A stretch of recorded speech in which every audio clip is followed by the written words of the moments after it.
예수께서 이 12를 내보내시며 명하여 이르시되 이방인의 길로도 가지 말고 사마리아인의 고을에도 들어가지 말고 오히려 이스라엘 집에 잃어버린 양에게로 가라. 가면서 전파하여 말하되 천국이 가까이 왔다 하고 병든 자를 고치며 죽은 자를 살리며 나병 환자를 깨끗하게 하며 귀신을 쫓아내되 너희가 거저받았으니 거저 주라. 너희 전대에 금이나 은이나 동을 가지지 말고 여행을 위하여 배낭이나 두벌 옷이나 신이나 지팡이를 가지지 말라. 이는 일꾼이 자기의 먹을 것 받는 것이 마땅함이라. 어떤 성이나 마을에 들어가든지 그 중에 합당한 자를 찾아내어 너희가 떠나기까지 거기서 머물라. 또 그 집에 들어가면서 평안하기를 빌라. 그 집이 이에 합당하면 너희 빈 평안이 거기 임할 것이요 만일 합당하지 아니하면 그 평안이 너희에게 돌아올 것이니라. 누구든지 너희를 영접하지도 아니하고 너희 말을 듣지도 아니하거든 그 집이나 성에서 나가 너희 발에 먼지를 떨어버리라. 내가 진실로 너희에게 이르노니 심판날에 소돔과 고모라 땅이 그 성보다 견디기 쉬우리라. 오늘 주님께서는 잃어버린 양을 찾으라고 제자들에게 명령을 주시면서 내보내십니다. 사도라는 말이 보내심을 받았다라는 말인데 이들을 내보내세요. 사도로 보내시는 거죠. 목자의 마음으로 제자를 부르시고 또 내보내시는 주님이 애타게 찾는 그 잃은 양은 누구이고 또 어떻게 찾아야 될까를 오늘 본문을 통해서 저는 묵상해 볼 수가 있었는데요. 유대인들이 예수님께서 말씀하시는 잃은 양이다, 잃어버린 양이다 라고 말씀을 하세요. 유대인들은 스스로 선민이라고 생각하는 사람들이었습니다. 그러나 그들의 목자이신 주님이 예수님이 오셨어도 그들은 알아보지 못하고 따라가지 못하기 때문에 아브라함의 혈통인 그들은 사실상 잃어버린 양이었습니다. 마찬가지로 세상에서 소위 성공한 사람이라 할지라도 예수님이 목자가 되어주지 않으시면 예외 없이 우리는 잃어버린 양이다 라고 얘기를 해야 되는 것이죠. 주님은 천국이 가까이 왔다는 천국 복음을 가면서 전하라고 하십니다. 가면서 전하래요. 도착해서 전하는 것이 아니라 가면서 전하는 겁니다. 이렇게 복음을 전하는 것은요, 우리가 시간과 장소를 불문하고 인생의 모든 순간을 사용해서 감당해야 될 우리의 사명이라는 것을 말씀해 주시는 것이죠. 또 주님은 이렇게 잃어버린 양을 찾으면서 금이나 은을 가져가지 말라고 하십니다. 심지어 가장 작은 화폐의 단위인 동도 가져가지 말라고 하시는 거예요. 우리가 전도를 위해서 돈을 모아야 한다고 생각하면 우리가 돈이 생길 때까지 기다려야 합니다. 전도를 하지 못하고 기다려야 하고요. 막상 돈이 생기면 우리는 아까워서 하지 못할 것입니다. 그래서 주님은 경제적인 여건이 될 때까지 기다리라고 하시지 않고 전대에, 그러니까 지갑에 아무것도 없을 때부터 시작하라고 하세요.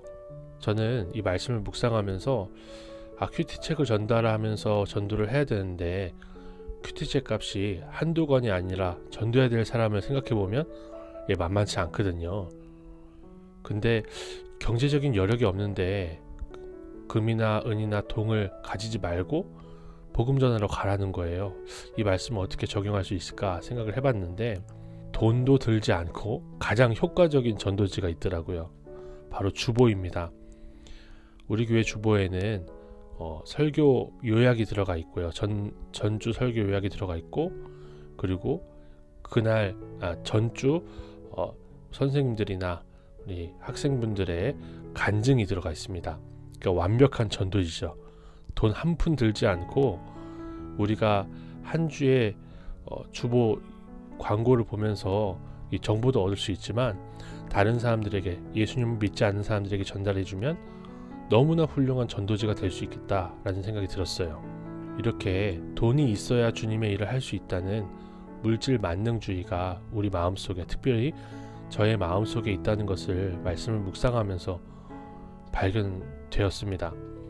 정말 주님 앞에 물질 우상을 회개하며 전대의 금이나 은이나 동을 가지지 말고 주님을 전하겠다는 적용을 해볼 수가 있었고요. 또 주님께서는 제자들을 영접하지 않는 사람들에게 발의 먼지를 떨어버리라고 말씀을 하십니다. 성경 관주를 보니까 느헤미야 5장 13절에서 하나님이 또한 이와 같이 그 집과 산업에서 떨어버리실지라 라고 하면 심판의 말씀이 있어요. 이 말씀과 관련이 있는 거죠. 이렇게 복음을 전하는 것은 그저 좋은 말 해주는 것이 아니라 심판도 전할 수 있어야 한다는 것을 우리가 생각해 볼 수 있는 것입니다.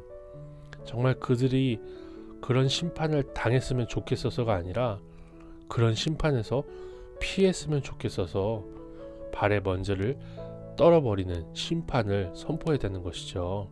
어떤 사람들은 종교를 존중해 준다고 하면서 지옥 갈 인생에게 좋은 말만 해줘야 된다, 평화롭게 지내야 된다라고 얘기하는 사람들이 있습니다. 그런데 기분이 상하더라도 예수님께서 분명하게 가르쳐 주시는 거죠. 기분이 상하고 평화롭지 못하게 되더라도 우리는 그들에게 닥칠 심판의 메시지를 분명하게 선포할 수 있어야 하는 것입니다. 왜냐하면 그 영혼을 사랑하는 전도자가 되어야 하기 때문이죠. 애통함이 있는데 그들이 심판에서 피해야 하는데 그들에게 이 심판을 전할 수 없는 것은 오히려 그들을 사랑하지 않는 것이다 라는 것을 저는 생각해 볼 수 있었어요. 하나님 아버지, 목자이신 주님을 영접하지 않고 잃어버린 양으로 평생 방황했을 우리를 불쌍히 여겨주시고 찾아와 주셔서 감사드립니다. 예수님이 없는 모든 인생이 잃어버린 양으로 사는 인생이라는 것을 알고 예수님을 모르는 모든 사람에게 목자이신 주님을 전하는 우리가 되게 하옵소서. 우리에게 있는 물질 만능주의를 회개합니다. 돈이 있어야 복음을 전할 수 있다는 생각을 버리게 하옵소서. 주보를 전해주더라도 진심으로 잃어버린 양들을 찾아다니는 목자의 마음으로 할 수 있는 우리가 되게 하옵소서. 우리가 남들에게 인정을 받고 싶어서 좋은 말만을 했습니다. 그들의 영혼을 두고 애통하지 못했습니다. 주님의 말씀을 듣고 돌아오지 못하는 사람들에게 애통한 마음으로 심판을 전하며 예수님만이 우리의 목자이시며 구원이심을 전하게 하옵소서. 예수님의 이름으로 기도드립니다. 아멘.